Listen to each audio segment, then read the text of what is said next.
Namaskar. Welcome to this edition of Weekly Dialogues. Today I am going to talk about the falsification of history in Indian education. I will take you back to the history of this falsification and I will trace a general route through which this falsification proceeded through a number of decades. And actually in the education system it is still going on, but it's only in the last 4 or 5 years or maybe about 10 years that a pushback has begun through the social media.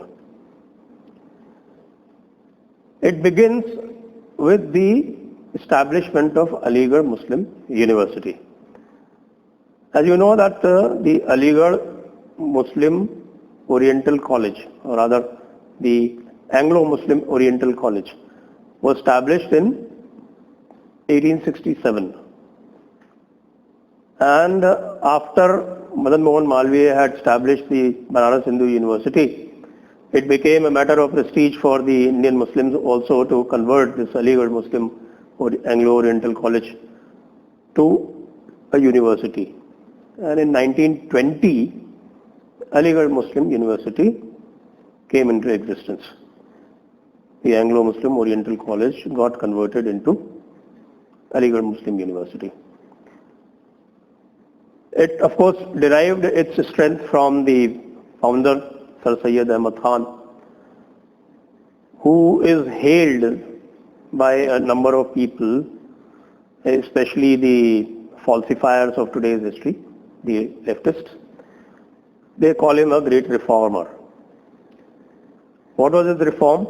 Actually what had happened was that the 1857 revolt, it had two different dimensions for Hindus and Muslims.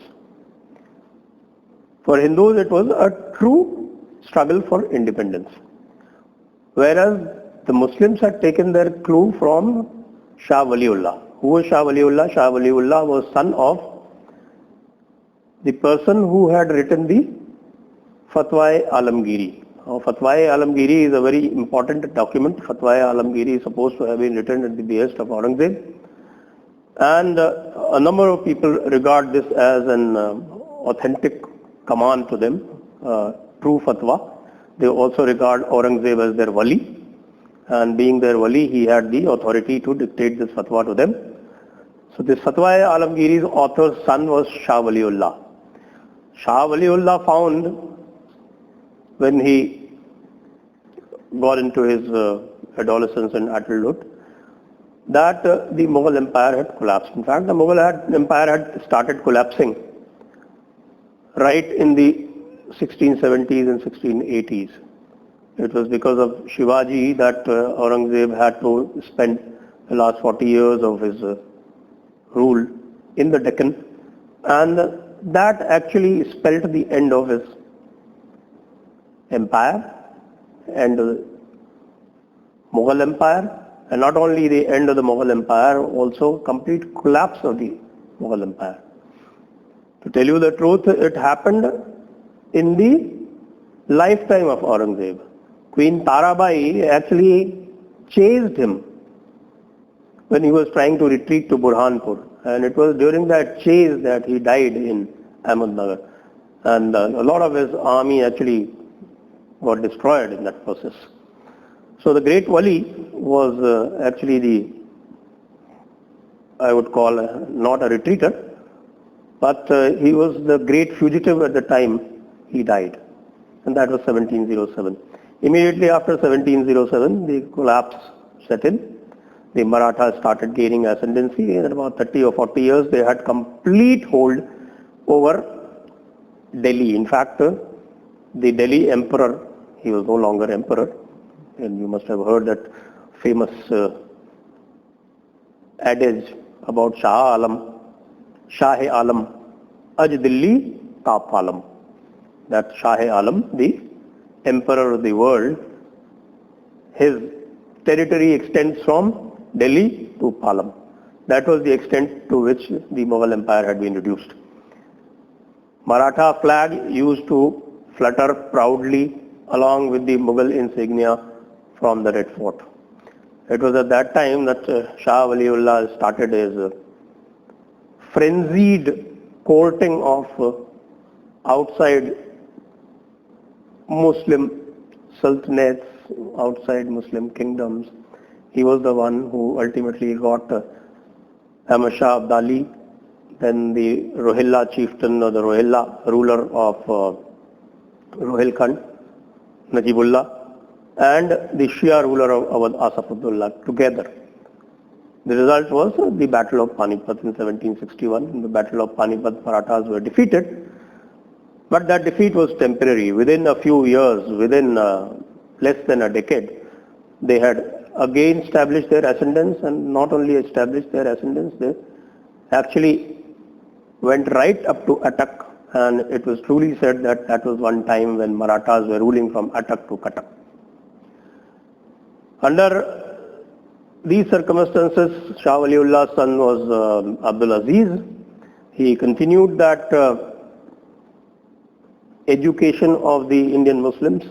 He started calling India as Darul Harb, the house of war. You must be knowing this connotation or this particular Islamic identification of Islamic lands as Darul Islam and non-Islamic land as Darul Harb. In Darul Harb, the duty of a Muslim according to Sharia is to either oppose and try and convert Darul Harb into Darul Islam or quit Darul Harb. Abdul Aziz had a very able disciple in Sayyid Ahmad Barelvi. He actually belonged to Rai Bareli, but is still called Barelvi. You should not confuse him with Ahmad Raza Barelvi, who founded the Barelvi sect. So what happened was that Sayyid Ahmad Barelvi was sent by Abdul Aziz to get indoctrinated in the Arabian lands of Hijaz, in Mecca and Medina, and he came back suitably indoctrinated and was so badly indoctrinated that he started a movement to rid India of Darul Harb. By this time, Maratha power had declined, the British had gained ascendance, and the British would not let him budge. So he found an easier target and he actually went to Punjab. Punjab was under Maharaja Ranjit Singh at that time, and he started his jihad in Maharaja Ranjit Singh's terrain. What happened was that in his very first battle in Balakot, Kunwar Sher Singh killed him, defeated his forces, beheaded him, burnt his corpse. Now just imagine, such a great mujtahid, the person who was there to carry out ijtihad. Ijtihad means reform in Islamic terms. And the great mujtahid was not only beheaded, but he was actually burnt and his ashes were scattered in the wind around Balakot. This is also the significance of Balakot when we talk about the second surgical strike and the strike on Balakot. I think at that time Sayyid Ahmad Barelvi's name had come quite much into prominence. So that is the connection. After Sayyid Ahmad Barelvi, then his disciples, they got busy in trying to revive the Mughal Empire. Now this dream of reviving the Mughal Empire has been with the Muslims for a very long time, the Indian Muslims. This was also one of the reasons for partition, because they expected that they would have their own staging posts from where they could again restore the Mughal Empire in the whole of the subcontinent and revive the great glory of the Mughals. So Devband was founded after the 1857 rising had failed. 1857 rising, as I mentioned, was inspired by this great thought of revival of Mughal Empire. At that time, the Indian nationalists or the Hindu nationalists and the Muslim revivalists, they got together. British removed the East India Company, Crown took over India directly into its hands. Queen became the Empress of India. And after that, the British set about exacting their retribution. They were very harsh, and therefore almost everybody went into hiding. It was at that time that Sir Syed Ahmad came into prominence. He started writing letters to the British pledging his allegiance. At the same time, some other Maulanas who were disciples of Syed Ahmad Barelvi, 3 of them, and the Nathvi, Gangohi and Ashraf Ali Thanvi, they set up the Deoband Madrasa, which later on became the Darul Uloom Deoband, and which we now know as the Deobandi sect. So Deoband has its roots in Shah Waliullah and Aurangzeb. After that, what happened was that Sir Syed Ahmad, he managed to convince a lot of people and a lot of the feudatory Hindus who were his peers.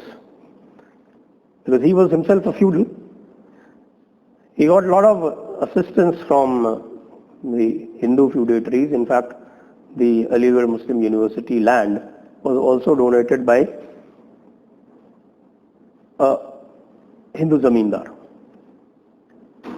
But Sir Syed Ahmad, after realizing that it was not possible to defeat the British, he started on a different track altogether. He started sucking up to the British, and at the same time he started preaching Islamic supremacism to the Muslims.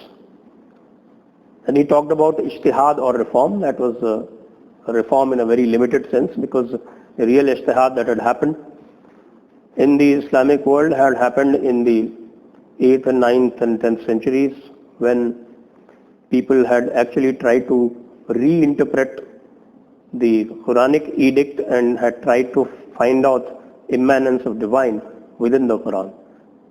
That's a different story which I have talked about in some other context. But this ijtihad was only to the extent of adopting British education and British science. And a lot of conservative elements within Muslims opposed even this. Sir Syed Ahmad was called a kafir, but then Sir Syed Ahmad was very clear that he was actually for the re-establishment of the Mughal supremacy that he had learned from the people like Syed Ahmad Barelvi and his followers. That was the time that Sir Syed Ahmad Khan, he propounded the two-nation theory. He was the first person who articulated it in these terms. Otherwise, the concept of Ummah and the Islamic Ummah being separate from all other nations or all other communities has existed right from the time of the Prophet. That's a different matter.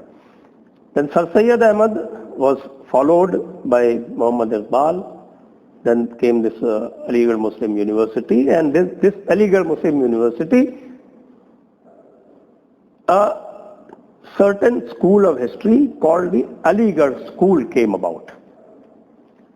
Why I am giving you this background is that you must understand the background to this Aligarh School of History. Who founded this Aligarh School of History? This is very interesting. This Aligarh School of History was founded by Muhammad Habib. Muhammad Habib was the father of the famous / infamous Irfan Habib. Now please don't ask me who Irfan Habib is. I think almost everybody knows after his attack on Shri Arif Muhammad Khan. So this Irfan Habib, the doyen of the leftist historians today, is the son of Muhammad Habib, who started this Aligarh School of History, which was a Marxist school of history. He was a Marxist. His able disciple was Satish Chandra, who also you know as one of the great writers of that pamphlet. the communalism in Indian history. Satish Chandra and Nurul Hasan. Who was Nurul Hasan? Nurul Hasan was India's education minister, independent minister of state for education from 1971 to 1977. And this was soon after the establishment of Jawaharlal Nehru University as a compromise between Mrs. Indira Gandhi and the leftists who were supporting Mrs. Indira Gandhi after she had created a rift within Congress. The syndicate had moved out. The leftists had started supporting her.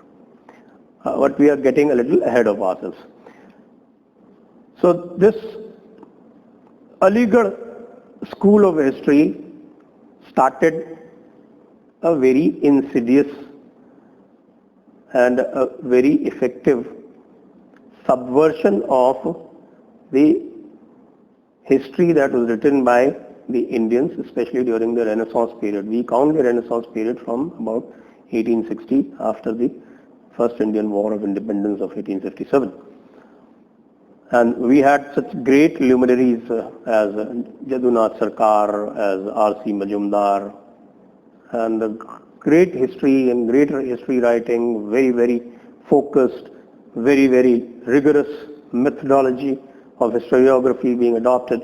All this we had seen, and Indian history had gone through a great golden period. Indian history writing, let's say. This gentleman, Muhammad Habib, started subverting all of this. First, what he did was that he started whitewashing the atrocities of the invaders. Why was that important? Because by that time almost everybody knew, and even the Muslim historians did not grudge that, because they knew that the experiences of the Hindus came out of their lived experiences. The history had been written by the Mughal historians. It was well documented by Eliot and Dawson in that seminal book that is called Indian History as Told by Its Own Historians. It's a 12-volume book. And I recommend it to everybody who is actually interested in knowing the real history of the Muslim period, of the Islamic period. So Muhammad Habib started sowing the seeds of doubt, and it says that the first thing that they said that whatever is written by the Islamic historians is not correct, because they were basically court historians, and they intended to and they tended to exaggerate the Islamic zealotry of their rulers, which was not the case, because they were very noble. Then they brought in what is called the economic reasons of history writings, the economic methodology of history writing, in which they started treating everything as coming from an economic standpoint, so that the Aurangzeb's collapse did not happen because of his bigotry and zealotry, but it happened because there was a revenue crisis. These kind of things started appearing. Then they also started using their influence within the Congress party. This is very interesting. How Muhammad Habib came to influence the Congress party is also a very interesting chapter. And they started subverting the history writing of the other people. Especially Jadunath Sarkar was their prime target. After the Khilafat movement had collapsed, there was an element within the Congress party which was disgruntled with Mahatma Gandhi, and they broke off and formed their own parallel party. It was called the Khilafat Swaraj Party. The Khilafat Swaraj Party was headed by Chittaranjan Das, and its Secretary General was Motilal Nehru. Now, Muhammad Habib joined the Khilafat Swaraj Party. Muhammad Habib joining the Khilafat Swaraj Party meant that he came very close to Motilal Nehru. And it is from there that his proximity to the ruling establishment of the Congress Party, and later on the ruling establishment of the Indian government post-partition began. He started exerting his influence on the Nehrus, and through Nehrus a number of congressmen. It is from there that you will see that different kind of history appearing. In fact, if you read the Discovery of India, the Discovery of India very faithfully reflects Muhammad Habib's views. If you try and read it dispassionately, and you try and compare it with the history as has been written from the Indian point of view, this particular aspect will be reflected very clearly. Now, after the partition, what happened was that Maulana Abul Kalam Azad was made the Education and Culture Minister. And he remained the Education and Culture Minister till his death. That's almost 10 long years. In these 10 long years, he had this vision that they should not look too deeply into the Mughal and pre-Mughal history, because that would create rift, because it was not something that was very, very savory. In fact, it was very, very unsavory as far as the Hindus were concerned, and they had suffered the partition, they had the experience of the partition, they had the experience of the partition riots, they had the experience of being totally deceived and totally stabbed in the back by Muslim League and Muhammad Ali Jinnah. Under those circumstances, it was probably, I would say, expeditious for the moment, but in the long term, very insidious, that Maulana Azad inaugurated that policy of, I would not say whitewashing, but veiling a lot of the unsavory history of Muslim period of India, of medieval India. There are always two points of view to this. Dr. Ambedkar had very clearly said that, in fact he said this to Congress, and before the partition, it's written there in his that famous book, Pakistan or the Partition of India. He said that Congress completely fails to understand the difference between appeasement and settlement. Similarly, while writing history, also, I think it is always better to write the true history, because writing true history means that even if there are two communities which have certain misgivings about each other, when you write true histories, then they come to know the true history and some sort of a settlement takes place. Whereas when you do whitewashing, then that wound keeps festering. One side feels elated and one side feels aggravated. One side feels very, very wounded. So because of this policy of suppressing Mughal history, and later on, after 1967, when the communists came to control the academia completely, this project gained such an acceleration that for about 40 years there was nothing but what I would call the communist history writing. It is that period in which you saw people like Romila Thapar, Bipin Chandra, Satish Chandra, I've already mentioned, then Irfan Habib, of course, he was the great inheritor of the mantle of Muhammad Habib, his father. And this Marxist school of history writing, it not only dominated historiography, it also very carefully, as is the habit of the Marxists, completely shut out all other competing points of view. And people like very eminent historians like Sitaram Goel, like Ram Sarup, were completely obliterated. In fact, I had not heard of them till about 10 years back. It was only 10 years back, after Sitaram Goel had died, that I started reading his work. And then I realized what kind of falsification and what kind of whitewashing has been done by these Marxist historians. Therefore, I would end this session by telling you that that particular era of Marxist domination is ended. Please, in this age of internet and in this age of social media, you have all the tools to go and explore the real history and look at the real resources and the real sources, find it out for yourself.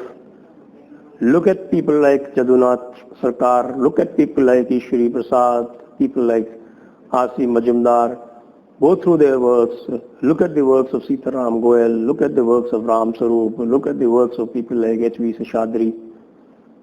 In fact, read Dr. Ambedkar's views himself and find out for yourself how much of our history of freedom struggle is written correctly. Please do this exercise. I am sure you will find it very fulfilling. Thank you. Press the bell icon on YouTube and don't miss another update.